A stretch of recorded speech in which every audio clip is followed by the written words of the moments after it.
Raquel, muito obrigada. Eu acho que é uma história muitíssimo, muitíssimo interessante e, de facto, não há muitas marcas com a dimensão daquelas que têm vindo a construir.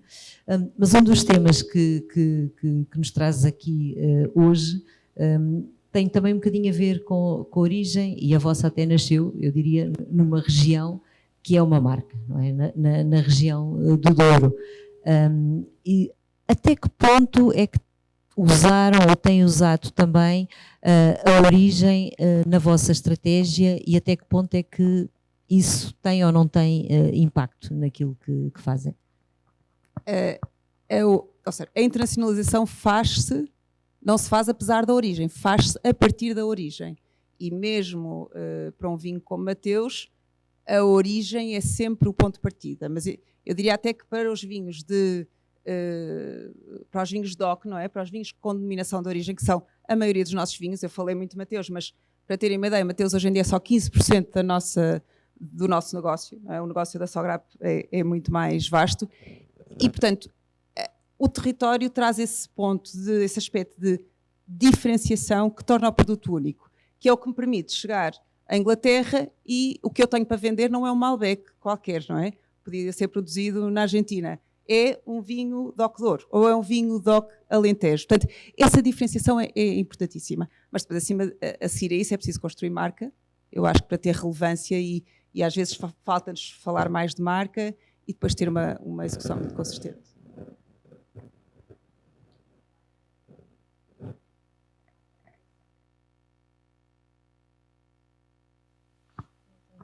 Este aqui demora sempre, às vezes é um bocadinho a ligar, peço desculpa, mas pronto, a marca é seguramente sempre muitíssimo importante, mas as marcas de região, agora ia aqui um bocadinho para esta pergunta aqui mais para o Amândio, que na realidade, portanto, como presidente aqui da Portugal Foods e que de alguma forma acabam por congregar marcas num conjunto de iniciativas e tentar até promover muitas vezes a marca Portugal ou a marca região. Até que ponto é que o trabalhar também coletivamente essas marcas é importante? Eu também pergunto isto porque, por outro lado, o tecido empresarial português é muitas vezes acusado de trabalhar de forma muito individualizada e acreditar pouco no potencial do trabalho conjunto, como fazem eventualmente outros países e outros mercados.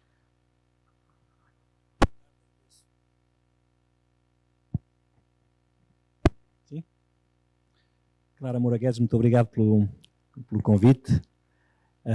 É um gosto estar aqui convosco.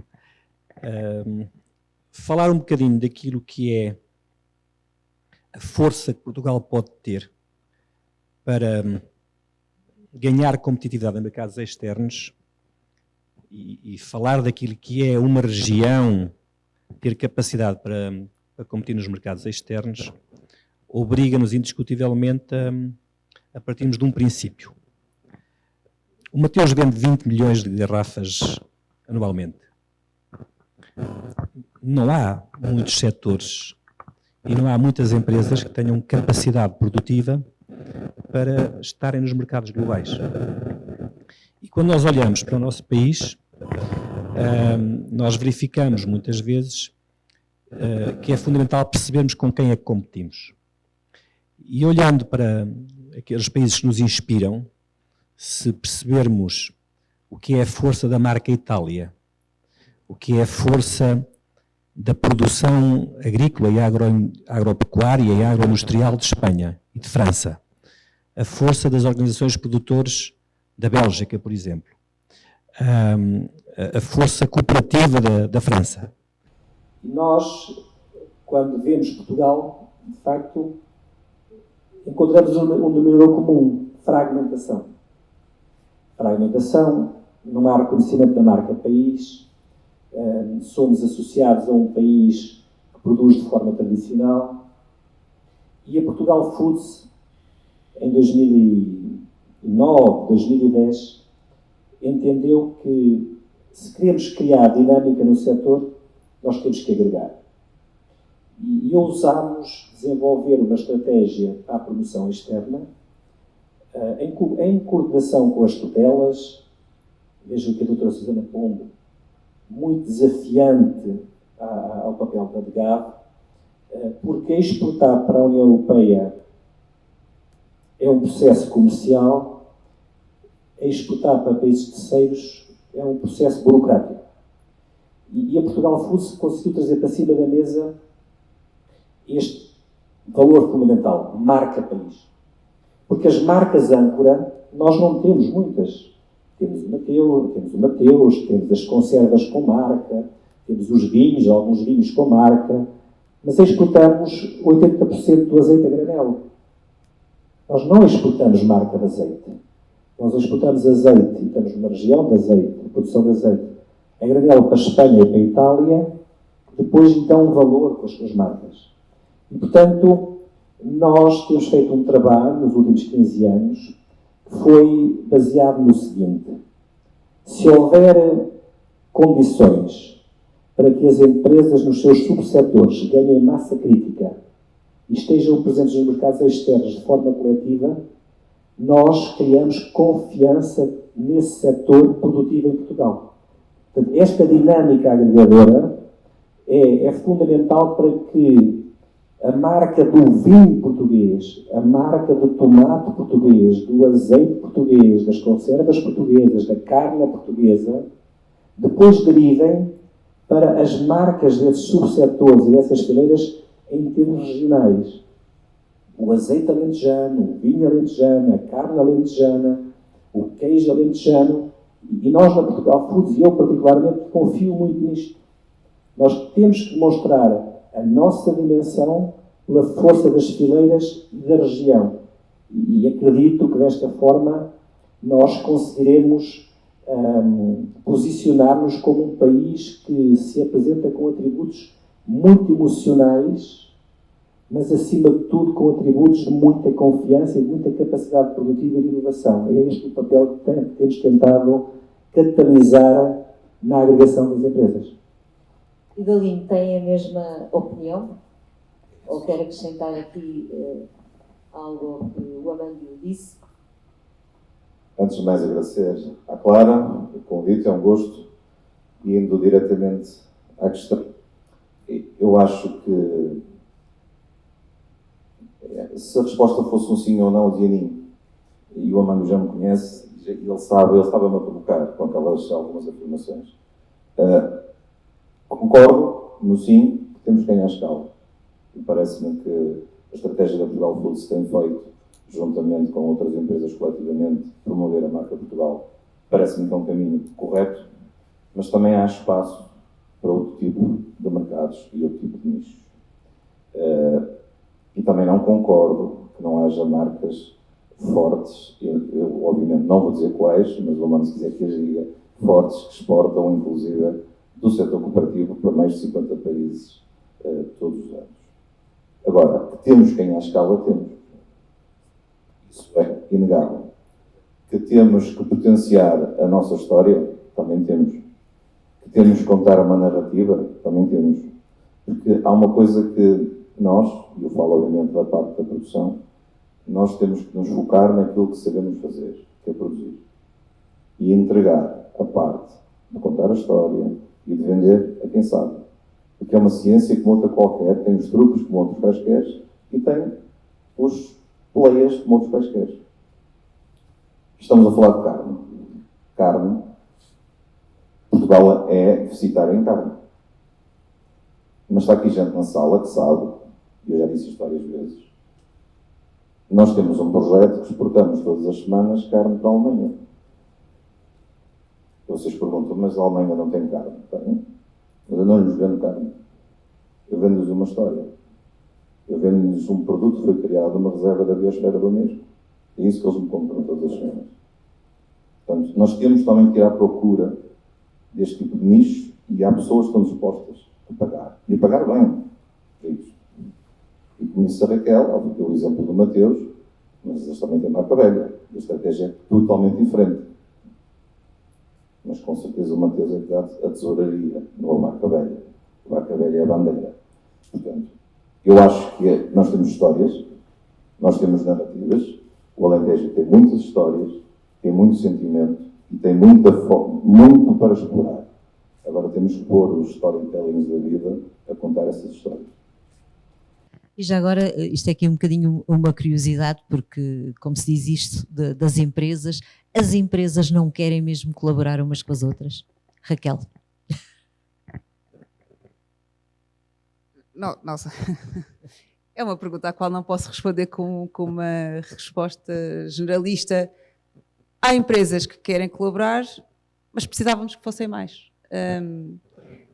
Eu sou eu acredito fortemente no associativismo, porque nós somos, infelizmente, somos um país maravilhoso, mas infelizmente pequeno e uma economia pequena e pobre, e portanto precisamos de pensar sempre com o mercado global em mente. E para conseguirmos concorrer lá fora, precisamos de tudo o que já se disse aqui, não é? Precisamos de unir esforços, precisamos de massa crítica para poder, seja construir marcas coletivas, seja para depois assegurar que trabalhamos com os parceiros certos que nos mercados podem, de facto, desenvolver as nossas marcas.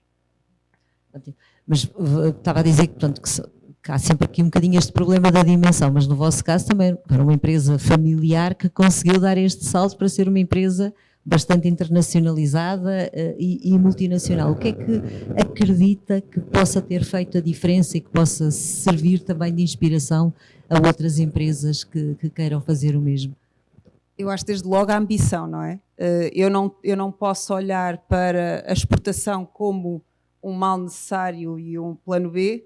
Eu tenho desde logo de nascer com esta ambição, ou de ter esta ambição de que o meu produto vai conquistar um mercado que é global e o meu produto é suficientemente diferenciado e tem valor para ganhar o seu espaço, seja um espaço de nicho, seja um espaço no mercado de massas. Eu acho que a questão fala-se da tecnologia, compra-se. O financiamento, eu acho que se os projetos forem bons, o financiamento acaba por aparecer. O fator humano, não é? Que tem a ver com esta ambição, com uma cultura organizacional também de flexibilidade, de inovação, de alguma tolerância ao risco e depois a capacidade das pessoas pensarem de forma global, eu acho que é o fator mais determinante. E talvez, se calhar, também outras coisas. Agora, colocava aqui, se calhar, esta pergunta ao Idalino.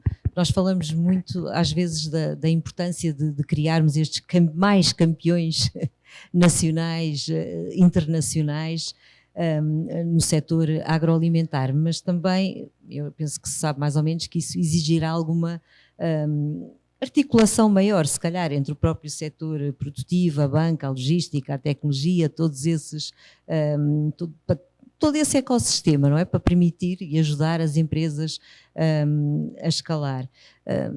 O que é que associações, por exemplo, como a sua, podem fazer neste sentido, para apoiar mais as empresas e o que é que já fazem, não é? Porque eu penso que...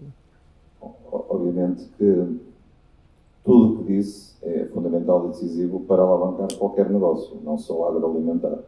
Eu acho que o que a Confagri tem feito e outras congêneres da Confagri é tentar colocar em cima da mesa, nas respectivas tutelas, a importância do Portugal agroalimentar, se me permite dizer assim esta expressão. Porque outros países, há pouco falou-se, nós estamos aqui ao lado de um país que reconhece o setor agroalimentar como um importante player para a coesão, para o PIB, para a economia do seu país, que é a Espanha, e que tomou medidas recentemente com esta escalada dos custos de produção, com a escalada dos custos energéticos, atuou logo, e nós ainda não atuamos, o que faz com que nós, no mercado global, nós sendo um país periférico aqui na pontinha da Europa, partilhamos logo atrás, desde logo com os nossos vizinhos.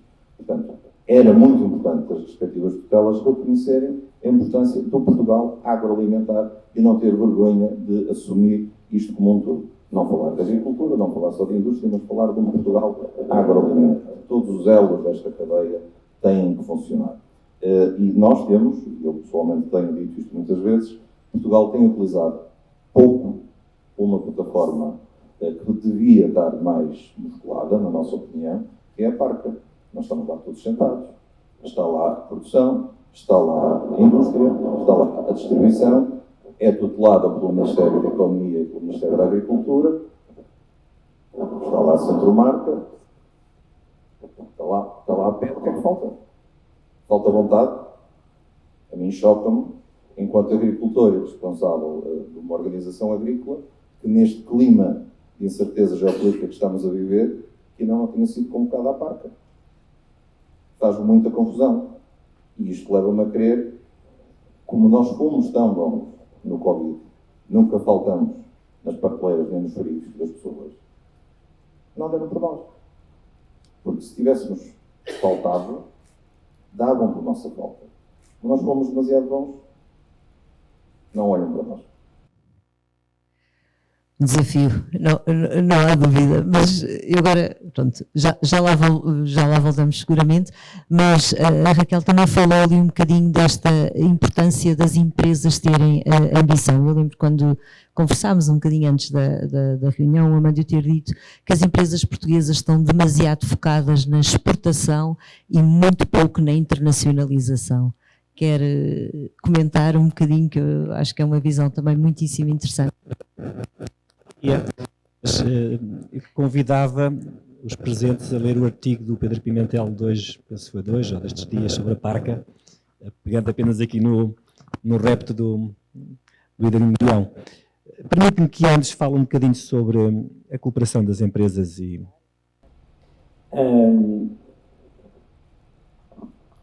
Eu conto-vos uma história que se passou em junho, penso, de 2014, quando a Rússia invadiu a Crimeia, ou anexou a Crimeia. Portugal exportava, o mercado de exportação mais importante para a rocha de Portugal era para a Rússia. E o embargo que aconteceu na sequência levou a que, em pleno início de campanha de colheita de pera rocha, a produção tivesse perdido o mercado mais importante. E promoveu-se o setor das frutas e das frutas, na altura, já com a Portugal Fresh, portanto, já com uma associação de promoção externa a funcionar em pleno, promoveu uma reunião com a nossa tutela, o Ministro da Agricultura então e o Secretário de Estado, e o retalhista europeu importante, com presença em Portugal. E apresentou-lhe um desafio de colaborar para encontrar uma solução para o excesso de pera rocha que íamos ter naquele ano. E aquele retalhista disse sim, estamos disponíveis, com uma condição. Só compramos a uma empresa, só compramos uma marca, um tipo de embalagem e uma única garantia relacionada com as características de presença de resíduos de pesticidas, que é 1/10 parte do limite europeu. E os produtores disseram, ok, contem connosco. Agregaram-se, penso que foram umas 10, eu estou a olhar para a doutora Susana Pom porque conhece-me bem este dossiê, mas penso que foram 10 empresas ou 3 empresas, juntaram-se, criaram uma empresa e hoje este retalhista importa 140 milhões de euros de produtos agroalimentares portugueses. Se nós olharmos para aquilo que o setor, vou manter o setor das frutas, está a fazer, por exemplo, nos frutos vermelhos, nos pequenos frutos. Nós há 10 anos praticamente não existíamos. E o ano passado exportámos 250 milhões para os mercados mais exigentes do mundo. Se olharmos para aquilo que fazem as conservas, se verificarmos aquilo que tem vindo a ser feito em setores mais tradicionais, em pequenas empresas se juntam para conseguir vender agregadamente, isto demonstra que Portugal e o setor sabe colaborar. Se nós verificarmos o que tem sido feito ao nível da investigação e da inovação no setor e a relação de proximidade que tem sido feita em consórcio com o Sistema Científico Nacional e a criação de laboratórios colaborativos, de centros tecnológicos, se nós verificarmos aquilo que foi a fase recente do INIAD, que eu quero ver o doutor Nuno Canada, ex-presidente, a quem damos um grande abraço e felicito por tudo o que fez no seu trajeto no INEAV, todo este trabalho demonstra que o setor cresceu e se desenvolveu desta forma, agregando-se. Portanto, nós vivemos um ciclo em que a cooperação está muito presente, no meu ponto de vista. Desculpe-me ter desviado, agora a vossa pergunta. É ótimo saber isso. Em relação à sua pergunta, e a senhora usou a expressão campeões que o Idalino Leão tanto gosta de usar. Nós temos exemplos de campeões extraordinários em Portugal. A começar pelo setor dos laticínios, que o Idalino tão bem conhece. A Lactogal é um exemplo de uma empresa que agrega toda a fileira e que se internacionalizou, começando exportando, mas que hoje tem presença industrial em Espanha. E é líder ibérico. A Sograp é um exemplo nos vinhos. A Sovena é um exemplo nos azeites. A Sugal é um exemplo, tem no Chile, tem em Portugal. A Luziados, no setor dos frangos, tem presença em Espanha, tem uma presença fortíssima na Escandinávia, na Suécia. A Derovo nos ovos tem presença em Espanha. A Delta, que tem vindo a ter presenças internacionais. Portanto, não temos muitos, mas nós temos que acreditar que em muitas áreas nós somos, efetivamente, nós temos que ter algo importante e bom. Nós temos que ser dos melhores. Porque, caso contrário, nós não verificávamos o sentido inverso, que é a existência de investimento direto estrangeiro estratégico em Portugal. O que é que nós verificamos? Isto é bom ou mau? As empresas portuguesas o capital das empresas portuguesas ser adquirido a Cerealis, tem presença na República Checa, tem presença em Espanha, tem presença, não falo da corticeira, tem presença, que é o maior operador mundial de cortiça. Mas como é que nós olhamos para o movimento, o crescimento das empresas portuguesas nos mercados externos? Pela ótica da exportação direta, é o caminho que todos temos que fazer. Pela ótica do investimento nos mercados externos, é preciso robustez, é preciso músculo financeiro, é preciso capacidade de gestão, é preciso estratégia. Mas se nós olharmos para uma perspectiva do interesse estrangeiro em comprar capital em empresas do agroalimentar português, eu considero que não é feito por uma ótica de aproveitamento das nossas fragilidades, mas sim por reconhecimento das nossas competências e da nossa capacidade. Nós temos verificado americanos, brasileiros, franceses, alemães, italianos a comprar e a investir no setor das conservas, do vinho ainda não, mas dos queijos, dos laticínios, imenso investimento estrangeiro em Portugal. No segmento da panificação, imenso investimento. Portanto, isto demonstra que as nossas empresas têm capacidade, não têm estrutura. Empresas familiares, muito fechadas no mercado nacional, com muita rigidez nos seus processos, onde a minha conclusão é que as empresas portuguesas têm que estar abertas a que o seu capital possa ser mais disperso. O papel dos private equity é muito importante no futuro das empresas. A entrada das empresas na exportação em cadeias globais de abastecimento são fundamentais porque abrem portas. E, portanto, tudo isto demonstra que é exportar fundamentalmente, mas com uma visão de investimento, seja em captação, seja investimento no exterior. Idalino, quer comentar? É que a sua e depois a Raquel também, porque eu acho que este tema é bastante interessante. O Amandio tocou ainda uma questão importante, que eu diria que já está a acontecer todos os dias, seja por fusões, seja por aquisições. Eu acho que, como dizia há pouco, no início da minha primeira intervenção nos ganhos de escala, é inevitável, nós temos que ganhar essa escala, porque isso está a acontecer ao nível mundial. O Amandio tocou há pouco no exemplo da Lactogal, que foi criada há 30 anos, mas a própria Lactogal teve essa necessidade, as acionistas da Lactogal tiveram essa necessidade há 30 anos. Hoje a própria Lactogal tem necessidade de crescer ainda mais, porque O mercado assim o exige. Portanto, é inevitável. Nós temos que trabalhar para ganhar escala. O que me leva a dizer que também seriam necessários mecanismos, até fiscais, que fomentassem esses ganhos de escala, essas fusões, porque isso também já acontece noutros Estados-membros, porque é preciso ir para outras latitudes, isto acontece na União Europeia, era preciso também haver mecanismos que fomentassem estes ganhos de escala, este tipo de fusões, quer em empresas cooperativas, quer em empresas de capital privado. Acho que sim, decisivo.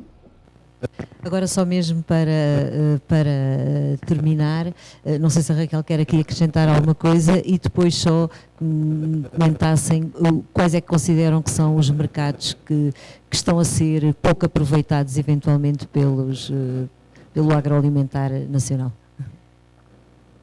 Sobre o tema da internacionalização, acho que há 2 níveis de internacionalização. Um primeiro que é menos capital intensivo, mas que eu acho que tem muito retorno, que é o investimento na distribuição em mercados-chave, ter um pé no mercado. É muito importante não só para controlar o trabalho que o distribuidor ou o importador faz, e isto é especialmente relevante para produtos que têm marca, não é? Como é também muito importante para ter um feedback mais direto do mercado. E aí, obviamente, para internacionalizar é preciso músculo, mas em vez de, se calhar, comprarmos a 100% uma distribuidora num determinado mercado, podemos entrar em parceria com produtores ou de outros países ou do nosso país. Portanto, eu acho muito interessante esse passo de internacionalização. Já agora. Que temos esse modelo. A internacionalização da produção e da experiência da Sograp, eu posso dizer que é muito interessante para ganhar escala, mas é preciso irmos para onde conseguimos ter vantagens competitivas.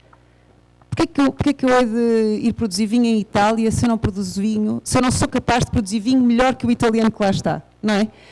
E eu acho que muitas vezes nós pensamos, não, queremos ir para fora e vamos fazer uma fábrica ali ou vamos comprar aquela quinta, mas se depois eu não sou capaz de acrescentar mais valor do que quem já lá está, eu não vou tirar o retorno que preciso desse investimento.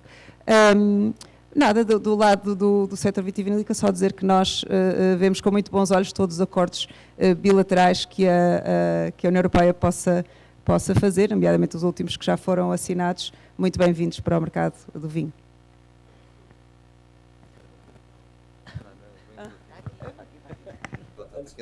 Posso ainda bem? Eu penso que estamos numa região em que o cooperativismo e o papel das cooperativas é muito importante. Quase gostaria, Teresa, de colocar uma questão sobre o futuro das cooperativas. E eu não quero substituir a Teresa, mas tenho interesse para perguntar ali. Como é que ele vê o futuro das cooperativas e que evolução é que tem de ser feita ao nível da gestão? Porque na Portugal Fuso nós consideramos que as cooperativas têm que entrar mais nesta dinâmica da promoção externa e estarem próximo destas cadeias de abastecimento. É uma questão que eu gostava muito que o Idalino versasse, se fosse possível. Numa lógica, evidentemente, de apoiar todo este crescimento das cooperativas. É muito fácil. O futuro das cooperativas, como qualquer empresa, tem que ganhar escala. Por isso é que eu defendo que será inevitável haver fusões entre cooperativas. Pronto, mas não deixarão de ser, evidentemente, um instrumento importante para que o país consiga ganhar escala. Eu acho é que não vamos ter agora muito mais tempo para falar, mas depois ali, se calhar, fora alguma dúvida que ainda surja. Muitíssimo obrigada a todos por tudo o que aqui partilharam. Obrigada.